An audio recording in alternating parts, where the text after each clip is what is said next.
हाय दोस्तों, VK English classes में आप सबका स्वागत है।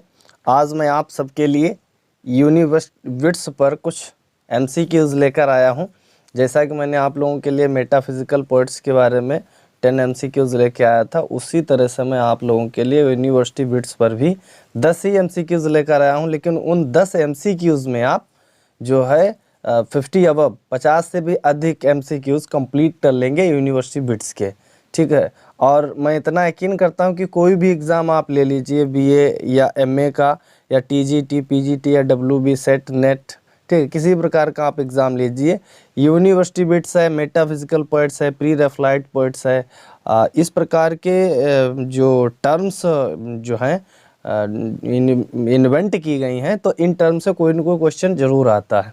तो जिस सब्जेक्ट में यूनिवर्सिटी बिट्स स्पेशल दिया गया है तो उसमें तो कंपलसरी है। जैसे CSJMU है, तो CSJMU में क्या है कि इसमें जो आपका फर्स्ट पेपर दिया गया है थर्ड ईयर में, लास्ट ईयर में जो फर्स्ट पेपर दिया गया उसमें यूनिवर्सिटी बिट्स के बारे में पूछा गया है, क्वेश्चंस आएंगे, मेटाफिजिकल पोइट्स के बारे में क्वेश्चंस आएंगे। तो आप विश्वास रखें कि हमारे इस वीडियो को देखकर जो मैंने आप सब लोगों के लिए कंप्लीट किया है, बनाया है, ये बहुत ही अच्छा, बहुत ही बेहतर वीडियो है।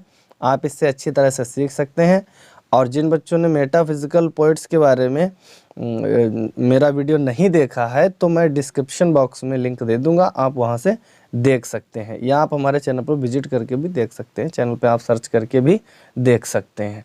ठीक है, तो मैं बस ज़्यादा तो नहीं कहना चाहूँगा, मैं बस इतना ही कहना चाहूँगा कि आप लोग बिना स्किप किए हुए वीडियो को देखें, क्योंकि आप जब स्किप कर देते हैं तो कोई ना कोई इन्फॉर्मेशन छूट जाएगी और आप उससे जो है अननोन रह जाएंगे। ठीक है, वो इन्फॉर्मेशन, वो जो सूचना है, जो बातें हैं जो छूट जाती हैं, वो आपको नहीं मिल पाएंगी। तो बिना स्किप किए हुए आराम से देखिए और बहुत ही बेहतर तरीके से मैं आप लोगों को समझाने का प्रयास करूंगा।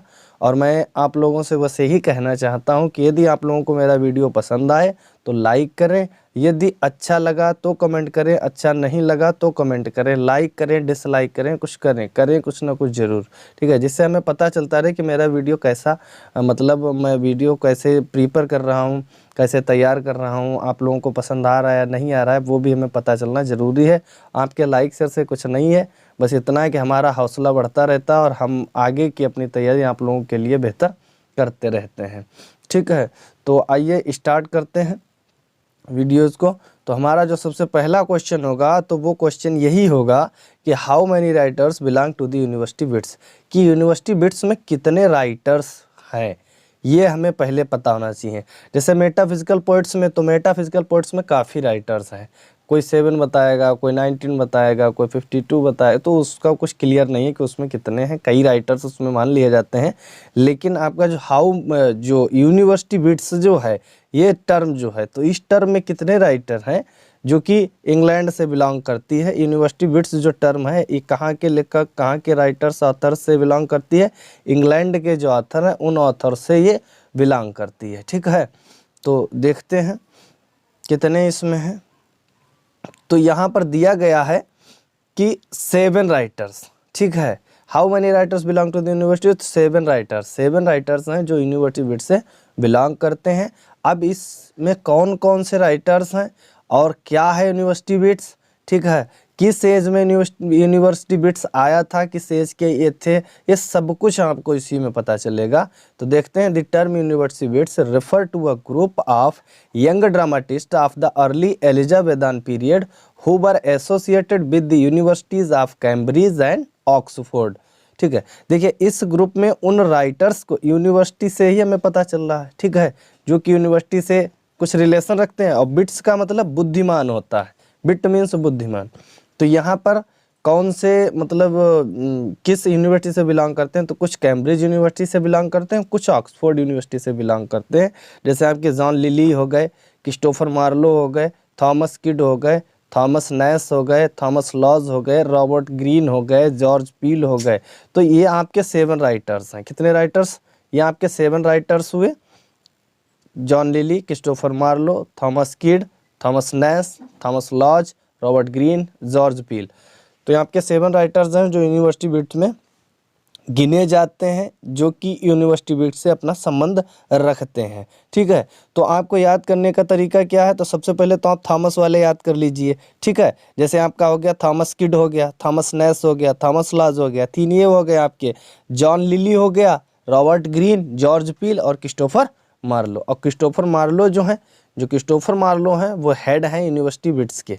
ठीक है, ये इनका जीवन काल बहुत ही कम है, 29 ईयर्स इनका जीवन काल है, लेकिन इन्होंने जो भी प्ले लिखे वो सबके सब इनके बहुत ही पॉपुलर हुए हैं और अच्छी तरह से सभी वर्क्स पढ़े जा रहे हैं।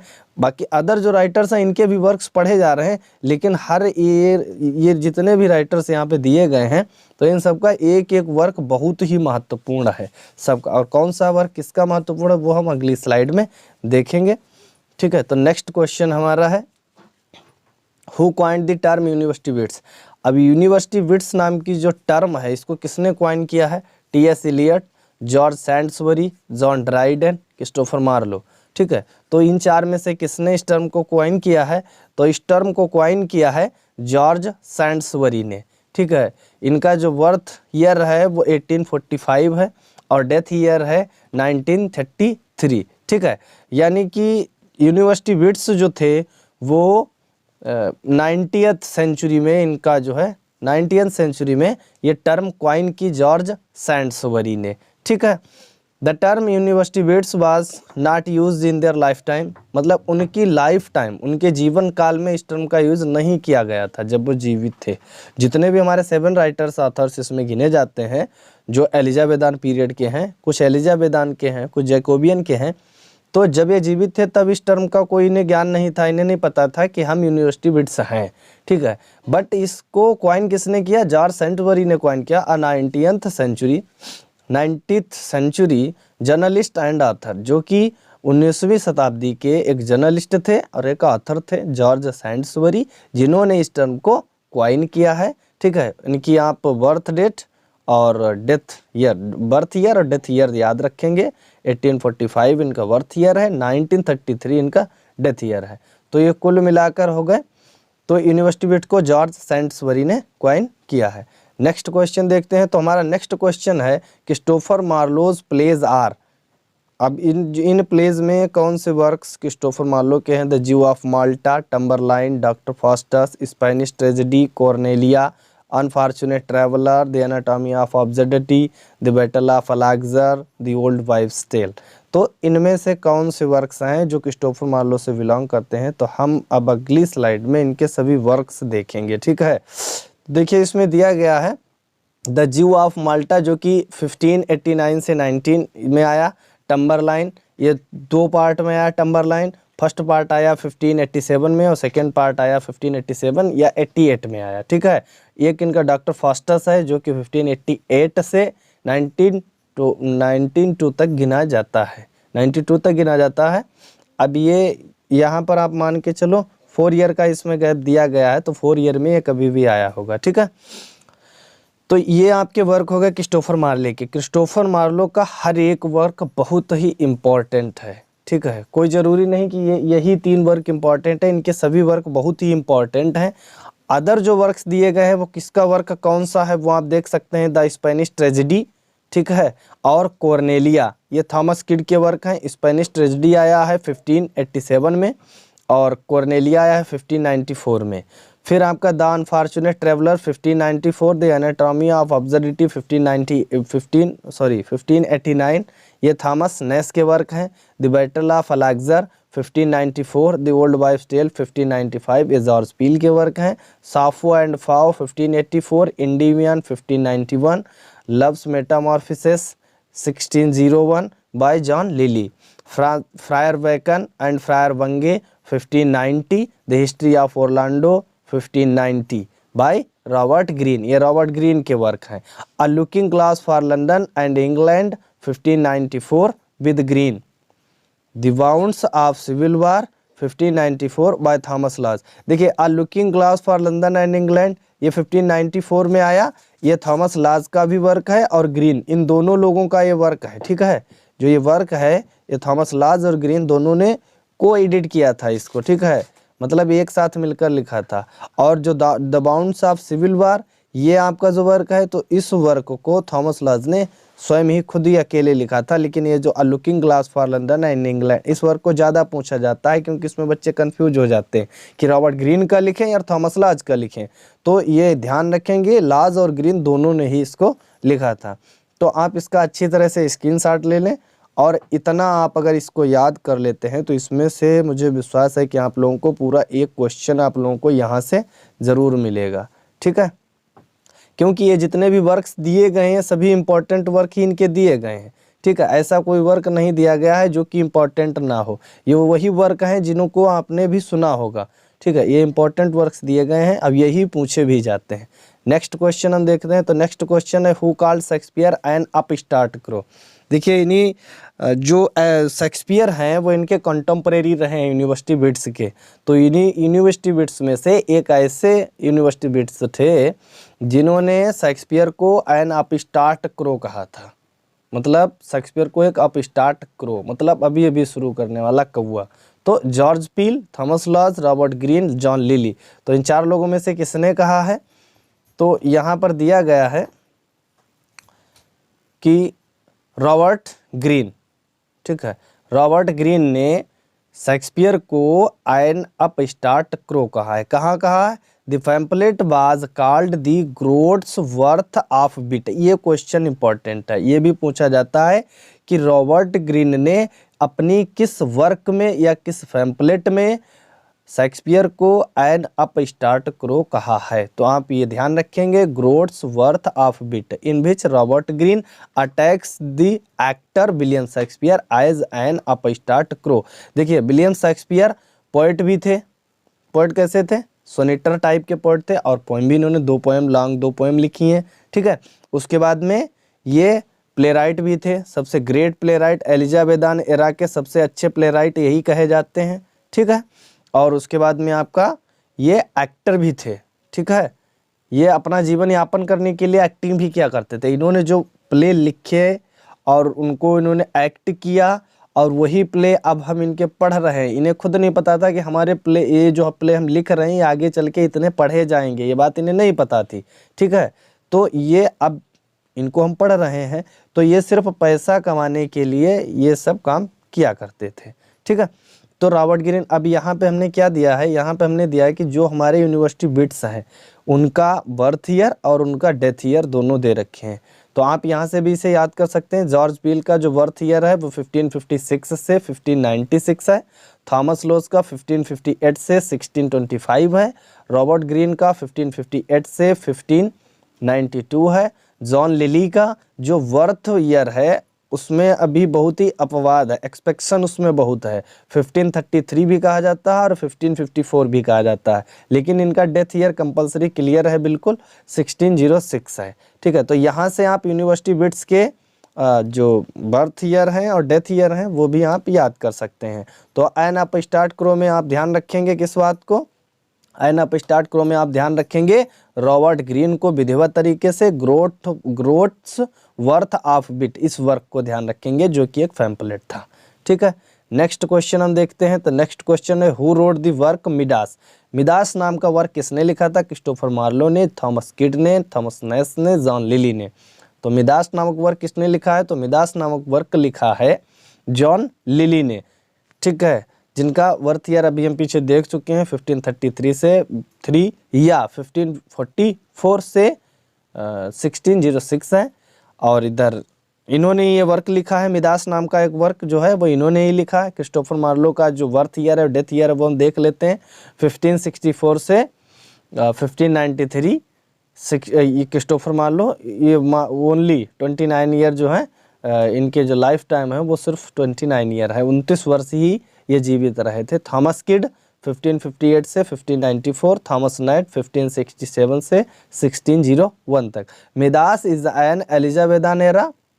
एलिजाबेथान एरा कब आया था? 1558 से 1603, जब क्वीन एलिजाबेथ थ्रोन पर विराजमान थी। ठीक है, क्वीन एलिजाबेथ जब थ्रोन पर थी तब ये एलिजाबेथान एरा स्टार्ट हुआ था। ये 1558 में थ्रोन पर आई और 1603 में ये हट गई, यानी कि डेथ हो गई, तभी से जो है ये तब तक इनका एरा गिना जाता है, एलिजाबेथान एरा। ये स्टेज प्ले था, अ कॉमेडी थी, written by John Lyly. It is arguably the most extensively allegorical of Lyly's allegorical plays. Lyly ने एलिगोरिकल जो प्लेज लिखे हैं उन्हीं प्ले में से एक ये भी प्ले है जो कि एक कॉमेडी है, मिदास नाम की। ठीक है, नेक्स्ट क्वेश्चन देखते हैं। तो नेक्स्ट क्वेश्चन है Thomas Kyd. Thomas Kyd's the Spanish tragedy influence by. Thomas Kyd की जो स्पेनिश ट्रेजेडी है वो किससे इन्फ्लुएंस है? Seneca, Tertullian, Virgil, Plautus. तो इन चार में से किससे जो स्पेनिश ट्रेजेडी है वो किससे ज़्यादा प्रभावित हुई थी, तो वो हमें बताना है। तो इसके लिए सबसे पहले हमें ये पता होना चाहिए कि स्पेनिश ट्रेजेडी जो है वो किस प्रकार का वर्क है, कॉमेडी है या ट्रेजेडी है। ट्रेजेडी भी कई प्रकार की होती हैं, ठीक है, ट्रैगी कॉमेडी होता है, ड्रामा होता है, मेलोड्रामा होता है। तो किस प्रकार की ट्रेजेडी है इसके बारे में हमें पता होना चाहिए। और इसके बाद में टर्टुलियन कौन है, वर्जिल कौन है, सेनेका कौन है, प्लाटस कौन है, ये चीज़ें हमें पता होनी चाहिए। तो आइए देखते हैं कि थॉमस किड का जो स्पेनिश ट्रेजेडी वर्क है वो किससे इन्फ्लुएंस है। तो थॉमस किड का जो स्पेनिश ट्रेजेडी जो वर्क है वो सेनेका से इन्फ्लुएंस है, क्योंकि ये क्या है, रिवेंज ट्रेजेडी है। कैसी ट्रेजेडी है? रिवेंज ट्रेजेडी है। कौन सी? Spanish tragedy. ठीक है, स्पेनिश ट्रेजेडी जो है वो एक रिवेंज ट्रेजेडी है। ठीक है, और सेनेका किसके लिए जाने जाते हैं? सेनेका भी जाने जाते हैं रिवेंज ट्रेजेडी के लिए। सेनेका जो है वो रिवेंज ट्रेजेडी के लिए जाने जाते हैं। ठीक है, और टर्टुलियन जो है ये एक रोमन ऑथर थे, ऐसे मान के चलो एसेज और प्रोज वर्क इनका ज़्यादा था। ठीक है, वर्जिल को आप लोग अच्छी तरह से जानते हैं। वर्जिल का आप लोगों ने वर्क पढ़ा एनीड करके, जिससे बहुत से वर्क बनाए गए हैं। हमारे एलिजाबेथान एरा, जैकोबियन एरा, रेनेसां में सभी पार्ट्स आ जाते हैं। फिर modern period, post modern period, Victorian और रिफॉर्मेशन। तो इन सब में जो हमारे राइटर्स हुए उन्होंने एनीड से बहुत से वर्क लिखे हैं। प्लाटस भी रोमन प्ले राइट है, और प्लाटस जाने जाते हैं ग्रीक कॉमेडी के लिए, और ये सब के सब रोमन जो हैं, ठीक है, ये सब के सब रोम से ही बिलोंग करते हैं। ठीक है, रोमन प्ले राइट थे। तो स्पेनिश ट्रेजेडी में क्या होता, द स्पेनिश ट्रेजेडी, और इसका दूसरा एक नाम है Hieronimo is mad again. Hieronimo is mad again. Hieronimo जो है वो दोबारा पागल हो गया है। Is an Elizabethan tragedy written by Thomas Kyd. ठीक है, स्पेनिश ट्रेजेडी को थॉमस किड ने लिखा है, और एक रिवेंज ट्रेजेडी है, इसलिए वो सेनेकन ट्रेजेडी पर आधारित है। सेनेका की ट्रेजेडी को हम किस नाम से बुलाते हैं? सेनेका की ट्रेजेडी को हम सेनेकन ट्रेजेडी कहकर बुलाते हैं। ठीक है, और सेनेकन ट्रेजेडी कैसी थी? सेनेकन ट्रेजेडी थी रिवेंज ट्रेजेडी। ठीक है, सेनेकन ट्रेजेडी थी रिवेंज ट्रेजेडी। ठीक है, तो ये कब लिखा गया? ये वर्क लिखा गया between, written by Thomas Kyd, between 1582 and 1592. The Spanish tragedy established a new genre in English theatre, the revenge play और revenge tragedy। इसको ही revenge play और revenge tragedy के नाम से जाना गया। तो नेक्स्ट क्वेश्चन है, one of the university wits who was killed in a tavern brawl at the age of 29। देखिए इसमें 2 पॉइंट ऐसे दिए गए हैं। पहला पॉइंट तो इसमें दिया गया 29 की एज पे। तो जितने भी 7 यूनिवर्सिटी बिट्स हैं इनकी सबकी तुम्हें एज पता होनी चाहिए, और उसके साथ में ये भी तुम्हें पता होना चाहिए कि कौन कितने वर्ष तक जीवित रहा। तो हमने आपको स्टार्टिंग से, जब से हमने आपको अभी पिछली स्लाइड्स में कई बार हमने आपको बताया कि क्रिस्टोफर मार्लो जो थे वो 29 की एज में ही उनकी डेथ हो गई थी। ठीक है, तो आपको यहाँ पे क्वेश्चन तो मिल ही गया क्योंकि इसमें क्रिस्टोफर मार्लो है, लेकिन इनकी डेथ हुई कैसे थी? टावरन ब्राल होता क्या है? टावरन ब्राल होता है मधुशाला विवाद। मधुशाला विवाद। ठीक है, मधुशाला विवाद मतलब शराब पीने के बाद में जो विवाद होता है उसे मधुशाला विवाद के नाम से जाना जाता है। तो टावरन ब्राल में इनकी मृत्यु, मधुशाला विवाद में इनकी मृत्यु हुई थी। कैसे हुई थी वो देखते हैं। तो इसमें जो 29 ईयर में जिनकी डेथ हुई वो क्रिस्टोफर मार्लो हैं, और इनकी डेथ कैसे हुई तो वो चीज़ हमें देखनी है। तो Marlowe was murdered in 1593 after spending day smoking and playing backgammon with Ingram Frizer, Nicholas Skeres and Robert Poley in Deptford. Deptford में क्रिस्टोफर मार्ले अपने मित्रों के साथ में, इनके 3 मित्र इनके साथ में थे। इनग्राम फ्रीजर था, सॉरी फिर से देखते हैं, इनग्राम फ्रीजर थे डेफ्ट फोर्ट में। क्रिस्टोफर मार्लो अपने तीनों मित्रों के साथ, इनग्राम फ्रीजर, ठीक है, निकोलस कैरेस और रॉबर्ट पोले के साथ में धूम्रपान करने के बाद में, मतलब शराब वराब पीने के बाद में, मस्त होने के बाद में इन्होंने प्लेइंग किया। क्या? बैकगैमन नाम का एक प्ले है, एक गेम है, वो गेम इन्होंने खेला, ठीक है। उसके बाद में क्या हुआ, गेम को खेलते ही इनका आपस में कुछ झगड़ा हो गया। जो गेम में खेल रहे थे वो डेप्ट फोर्ट में था, लंदन में, तो मतलब एक टावरन जो मधुशाला थी वो लंदन के डेप्टफोर्ड में थी। फ्रीजर ने क्या किया, freezer drop the dagger into Marlowe's head.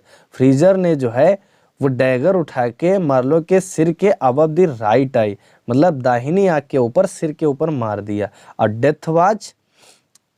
Death was instantaneous, मृत्यु जो थी वो आकस्मिक थी, अचानक ही तुरंत इनकी डेथ हो गई, इतनी जोर से वार किया गया था।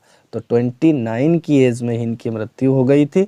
और इतनी ही एज में इन्होंने जितने भी वर्क लिखे वो सबके सब इनके वर्क इम्पोर्टेंट हुए, बहुत ही पॉपुलर हुए, बहुत फेम पाई इन्होंने, ठीक है। तो इस तरह से आप इसको आराम से स्क्रीनशॉट लेके भी इसे बढ़िया तरह से पढ़ सकते हैं, याद कर सकते हैं, समझ सकते हैं। लिटरेचर को हमें अगर समझना है तो हमें लिटरेचर से बहुत ज़्यादा लगाव रखना पड़ेगा। Which one of these is not a university bits, इसमें जो राइटर्स दिए गए उनमें से कौन ऐसा है जो यूनिवर्सिटी बिट्स नहीं है। पीछे आप लोगों ने राइटर्स के नाम याद किए, आपको अच्छी तरह से नाम याद हो गए। हमने 3 नाम आपको थॉमस करके बताया, थॉमस नैश, थॉमस लॉज और थॉमस किड। फिर आप क्रिस्टोफर मार्लो को याद कर लें, फिर आप रॉबर्ट ग्रीन को याद कर लें, और फिर आप जॉन लिली को याद कर लें। इस तरह से आपको सबके सब याद हो जाएंगे, ठीक है। और फिर आपके एक और भी बच्चे जॉर्ज पील, ठीक। तो ये आपके इस तरह से हो जाएंगे। तो आपको इसमें देखना है कि यूनिवर्सिटी बिट्स कौन नहीं, ये हमें नाट पे ध्यान देना, ठीक है। ऐसा नहीं जैसे हमने वहाँ एग्ज़ाम देने गए, हमने नाट पे ध्यान नहीं दिया और हमने देख लिया, जल्दी में पेपर हल करते हैं तो हमने देख लिया थॉमस नैश, तो हमने बस डी वाला गोल कर दिया, तो ये गलत हो जाएगा आपका। नाट पे ज़्यादा फोकस रखो, क्वेश्चन को जब पढ़ो तो उसमें देखो कि कहीं इसमें नाट तो नहीं दिया गया, यदि नाट दिया गया तो उस नाट पे ज़्यादा ध्यान देना है। तो यूनिवर्सिटी बिट्स में जॉन लिली आपके यूनिवर्सिटी बिट हैं, थॉमस किड आपके यूनिवर्सिटी बिट, थॉमस नैश भी हैं, लेकिन विलियम शेक्सपियर नहीं है, ठीक है। तो आइए देखते हैं विलियम शेक्सपियर फिर हैं क्या। तो विलियम, देखिए which one of these not a university bit, तो विलियम शेक्सपियर ने, विलियम शेक्सपियर इनका जन्म 1564 को 16 हुआ था और इनकी डेथ हुई थी 1616 को। Was an Elizabethan English playwright, poet and actor. William Shakespeare जो है प्ले राइट भी हैं, पोएट भी हैं और एक्टर भी हैं। पीछे भी मैं आप लोगों को बता चुका हूँ, लास्ट स्लाइड में मैंने आप लोगों को बताया विलियम शेक्सपियर के बारे में। और इनका जो पीरियड टाइम वर्क है वो एलिजाबेथन पीरियड है। He was contemporary of university wits के कंटेम्परेरी थे। He is often called England's national poet and the bard of Avon. Bard of Avon भी इनको बुलाया जाता है और इनको इंग्लैंड का नेशनल पोएट, राष्ट्रीय कवि भी कहा जाता है, ठीक है। तो ये तो हो गया 8th क्वेश्चन। 9th क्वेश्चन देखते हैं, which of the following is not a revenge tragedy. इनमें से कौन सी ट्रेजिडी ऐसी है जो कि रिवेंज ट्रेजिडी नहीं है। Doctor Faustus, the white devil, the duchess of Malfi, the Spanish tragedy. तो इस प्रकार से मैंने क्वेश्चन सेट किए हैं कि आपको सबकी जो है डेथ ईयर, बर्थ ईयर याद हो जाए, कौन सी एज थी, किस एज में कौन बिलोंग करता है, कौन सा किसका वर्क है, कौन सा किसका वर्क किस समय पर आया। तो ये सब चीज़ें हमने इसमें बहुत बढ़िया करके जो है सेट की हैं। वो आप लोगों पे डिपेंड करता है कि आप लोग कितना समझ सकते हैं।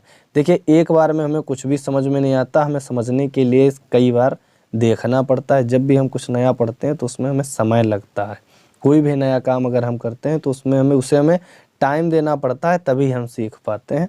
तो आप लोग यदि समय देंगे तो आप अच्छी तरह से भली भांति सीख सकते हैं।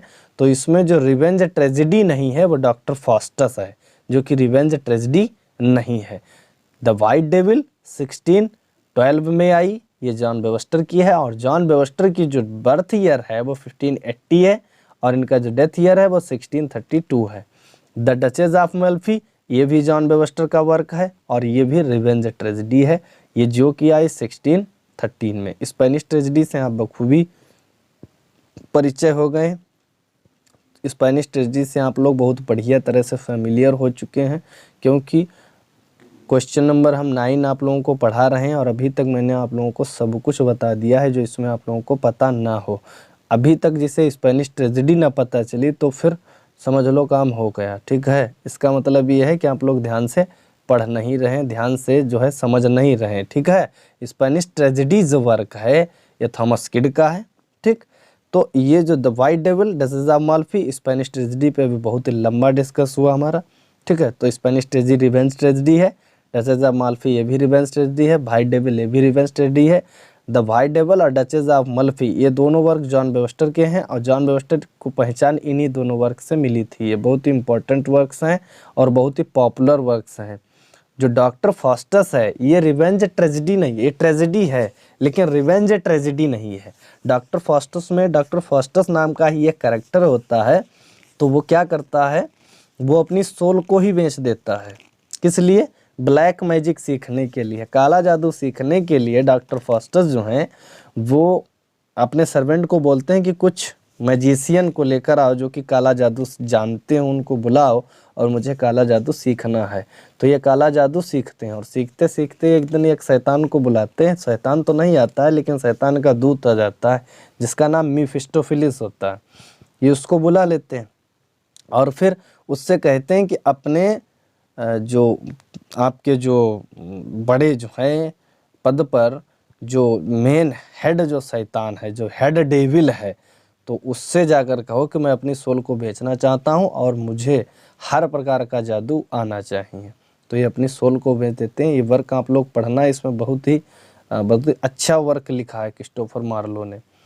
लास्ट हमारा क्वेश्चन है, लास्ट और 10th क्वेश्चन हमारा है, the period in which Marlowe and Shakespeare were writing is identified as.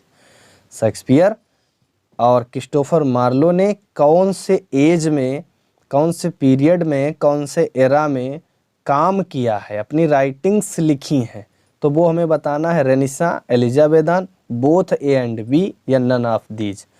Renaissance है या एलिजाबेथान है या बोथ और ये भी दोनों हैं या फिर इनमें से कोई नहीं है। तो देखते हैं।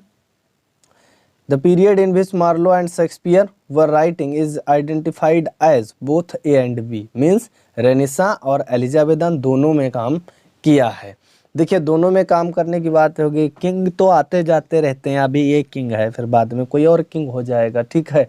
जैसे हमारे यहाँ पे कोई राइटर हो, अब उसने लिखना शुरू किया है, ठीक है, तो अभी तक हमारे यहाँ पे जो सरकार है वो बीजेपी की है, आने वाले समय पे किसी दूसरे की सरकार आ जाए या इन्हीं की सरकार आ जाए, ठीक है, तो इसका ये मतलब थोड़ी ना है कि उन्होंने सिर्फ इसमें लिखा है, इसमें लिखना वो बंद कर देंगे, ऐसा नहीं है। वो लिखेंगे, वो अपना काम करते रहेंगे, तो ये हो जाता है।